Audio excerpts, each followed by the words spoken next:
При Назрановском музее краеведения работает детская художественная передвижная галерея, в которой юные дарования уже с 5 лет начинают выставлять свои работы. На каждом полотне изображена сплоченность народа глазами ребенка. Кто-то рисует башни, символ Ингушетии, другие же – Кремль. Для них это возможность представить свое творчество на суд публики.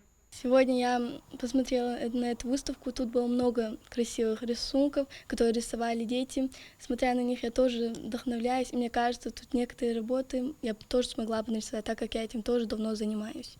Выставка ко Дню народного единства проходит в рамках всероссийской акции «Ночь искусств». Посетители могут увидеть не только детские работы, но и общий фонд музея, где собрана вся история.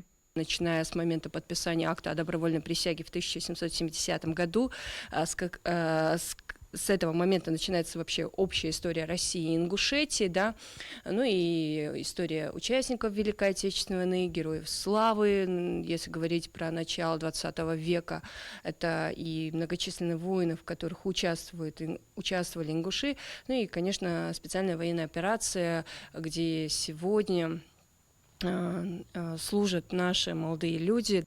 Стать ближе к прекрасному. В рамках всероссийской акции «Ночь искусств» в музее также проходит и конкурс стихов, темой которого стала специальная военная операция. Акция сегодня, 4 ноября, также продолжается. Ну и, думаю, еще много людей присоединятся к этому. Ночь искусств – это еще одна возможность найти для себя занятие по душе, поэтому акция уже является традицией и в регионе проводится ежегодно. Амина Зязикова, Магомед Яндиев, Магаз 24.